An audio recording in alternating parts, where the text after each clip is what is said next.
initiating with some of her plans that she created that meant so much to her. Yeah, so that pretty much sums up that question. What effects did avoiding the difficult conversation have on the team as a whole? Other people noticed.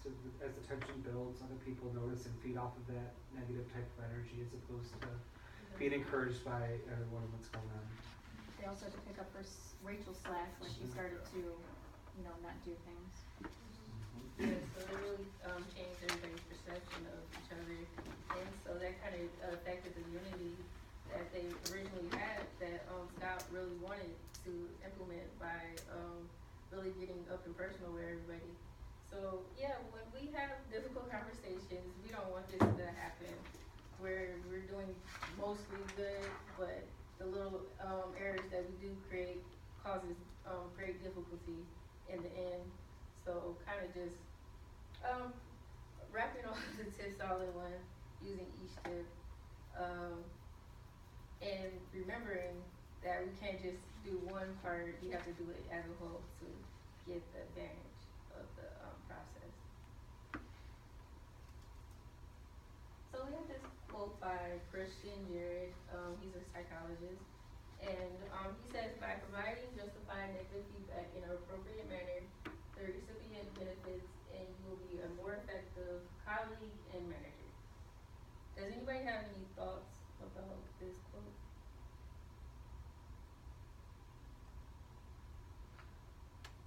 Not other than the fact that it's true. I would also put justified and timely. There you go. I like that. Great, justified and timely. So it pretty much wraps all the 5 tips together, do you think? About doing it justified, timely, appropriately, so that everybody benefits, not just the person who's trying to correct the behavior or, any type of situation, just having that conversation to benefit everyone. So now we get to review. We can start off by naming any tips that you remember. Can anybody name any tips that we just discussed? Create positive relationships. With the negative feedback, it's easier to. Have frequent one-on-ones. Right. Good. When you are delivering negative feedback, make sure you're using facts and concrete examples. Good. Be calm. Right. Okay, that's good. So now we're going to move on to our third trainer, Chris. He's going to discuss with you how to deliver these difficult conversations. Right, awesome. Thank you, Brittany. Thank you.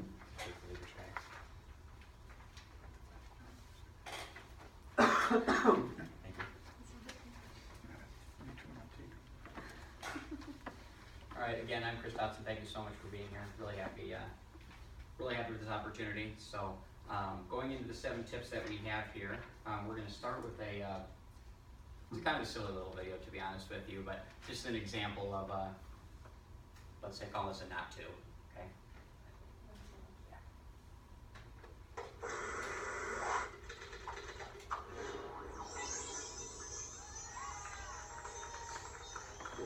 Of course, there's another set of problems that most of us are completely blind to. Our personal habits. We bring them to work with us every day, and good or bad, they can affect our performance as much as anything. How's it going? Hey, pretty good.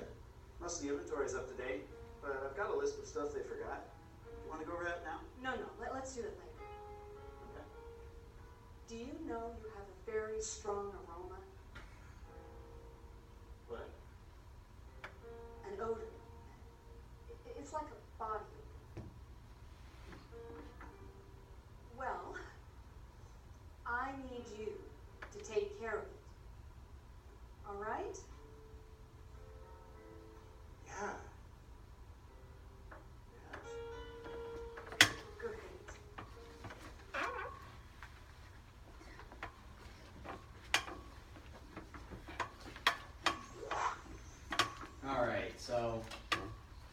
most ideal. What did we like about her approach? Anything? Correct. She was direct. I agree. I agree with that. Straight to the point, right? What didn't we like about what we saw from her? That was not the time for her to talk something like that. It should have been a meeting when she's scheduled with him or something which is one-on-one, not when he's discussing something else. As a matter of fact, the next thing is what she said that. To be honest, it was not to me. Yeah. Yeah. And I mean, that, you know, I'm glad you took that video because believe it or not, that's a very common thing happening. I've actually faced that at Nexient yeah. quite a few times. And, you know, it's a really uncomfortable conversation, but. It is, and again, it should be scheduled conversation. It's not a conversation that should be held out in a public area either, Yeah. obviously. Very private conversation that we should be having behind closed doors. Not where somebody who could just happen to be walking by might hear that. It's so embarrassing for that kid. So, obviously we'll be going into some better steps as to how we can better handle these types of conversations. All right. Actually, sorry, go back. We'll touch on these 7 real quick here. Sorry, I realized we had one. So, our 7 steps here. Immediately play the background music, make a plan and rehearse it, discuss one issue at a time, show respect and demonstrate empathy, ask for understanding, offer help, and gain commitment. Now I'm going to go into each one of these in more detail.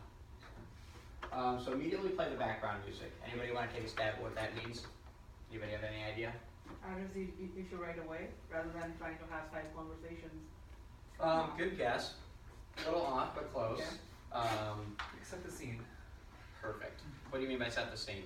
Make sure that you're in an appropriate location, like you were talking about. Make sure that the time and scene is right for a more serious talk. That you're not laughing, joking around. You're not don't have like YouTube videos going on or your music playing kind of thing. Just kind of set the scene, make it appropriate. Exactly. Set the scene. Play the background music to the point of we know this is a serious conversation right off the bat. We're not coming in laughing, joking, trying to necessarily break the tension. Let's get right to the point of what we're going to talk about here. So, some things that you mentioned as well that we want to pay attention to, your body language, your tone, the pace you're speaking, and also your word usage, right? All of these things can help give either conflicting messages or messages that are all aligned with one another. So these are all things you want to be aware of. Pace of speaking, I think, is a big one. When you're delivering difficult feedback, you may naturally feel more anxiety yourself. And when you're more anxious, you talk faster, you seem nervous. But when you're delivering that difficult feedback or having a difficult conversation, whether it's with a client or an internal employee, typically slowing the pace of your speech makes a huge difference in how you present yourself. And it also lets them know how serious the message is. Make a plan and rehearse it. So with that in mind, keeping the background music so you know the tone you're going to set when you're looking for putting this plan in place. Now, when we put this plan in place, we're not necessarily going to want to be rehearsing word for word, right? One thing that can be hard to take into consideration is how is that person going to respond to this conversation? And if we don't know how they're going to respond, we can't really plan a word for word, right? But what we can do is have the facts that we talked about earlier ready to be laid out in front of us as far as what points we need to make sure that we hit on, okay? And rehearse what those key points are so you make sure that you're hitting on them. Let's take an example from earlier. One of the conversations that was brought up that was a difficult one is one about compensation. So let's just throw a situation out there. It's not been a great year for the company, okay? Budgets are not looking good. We're not going to be able to give raises this year. Sitting down is performance appraisal time of year, right? We've got to have a conversation with Brittany. She's been an excellent employee, and yet Brittany's going to find out during this conversation that because of budget issues, you know, even though she's done such a great job, we're not going to be able to give her a raise this year, right? So what are some key points we might want to line up as we have this as we get ready for this conversation with Brittany? We'll make sure she's confident that the reason she's not getting a raise is not due to her performance. Good. Okay, I like that. Very good. What else? Any thoughts we have? So There should be some transparency, like it shouldn't be shocking to her that she's not getting a raise. We should probably make an announcement that no one's getting raises. We should have been talking about this all along.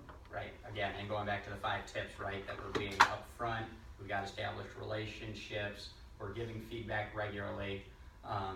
but we're gonna come in the conversation, we're gonna immediately say, we're gonna have bad news. You know, I want to know that you've been an excellent performer for us, and I hope this does not negatively impact you with our company, because you are such an important piece to us.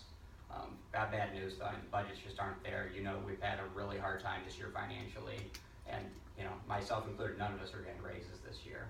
You know, I fought for it. I know that you've been a top performer.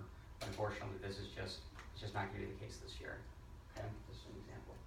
So outline your key points, rehearse key parts of the conversation. Again, going back to empathy, right? What is Brittany feeling like when she's hearing this information, this raise of attention she was counting on?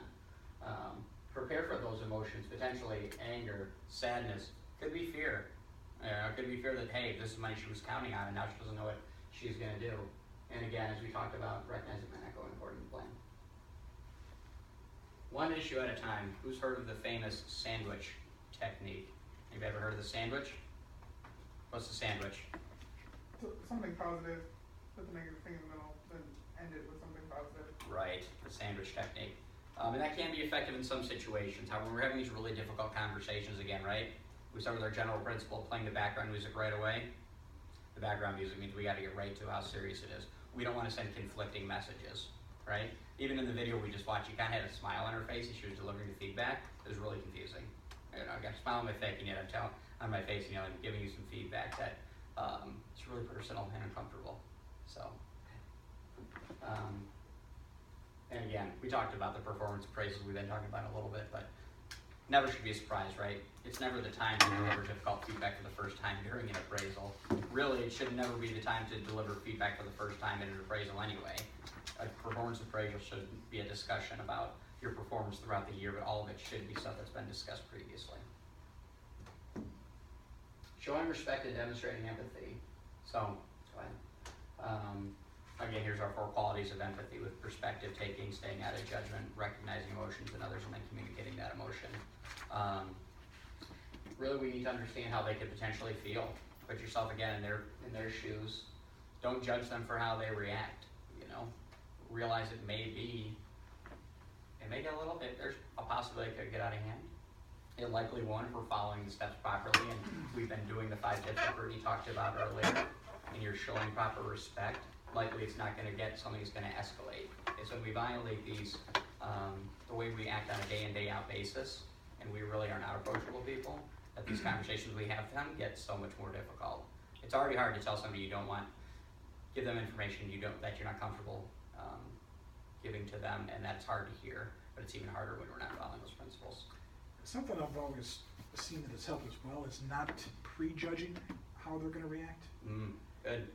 Because and this is just from personal experience, by prejudging how they're going to react, sometimes you will get off script and say things that might not even need to be said, where it kind of gets you away from talking about, you know, sticking to the facts. So not prejudging, I think, really helps a lot. No, that's huge. I think it's a great point. And again, that goes down to, you know, we look at step 3 here, recognize the emotions in others, but don't project what that emotion is. Read what the real emotion is in that moment. You may believe you're going to see sadness or fear out of this person, like they're just going to be devastated. You might get anger. You might expect them to just be really angry. Maybe there's somebody who's, you know, high strung, and you can see their energy, and maybe they get mad too easy. But maybe in this meeting they break down and they cry. You know, you might just see sheer sadness. Just don't assume. Oh, I expected you were going to get mad about this, right? That wouldn't be appropriate, right? I've had people where I've had to let them go, and they were ecstatic. Yeah. Totally I'm not joking. Yeah. Yeah, you wouldn't expect that, but it was, yeah, you know, maybe it was just, hey. Doesn't happen to you, Shannon?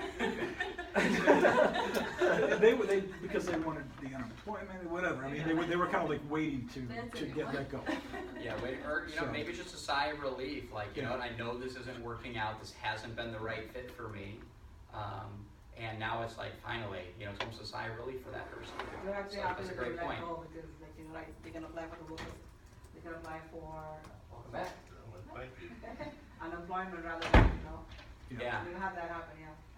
I've witnessed that, and, you know, and sometimes they feel it was justified too because they were aware, because there were some discussions with them prior, so they knew it was going to go. Right. Yeah. Excellent. Ask for understanding. So we deliver this difficult feedback, back to our example, we use Brittany again, that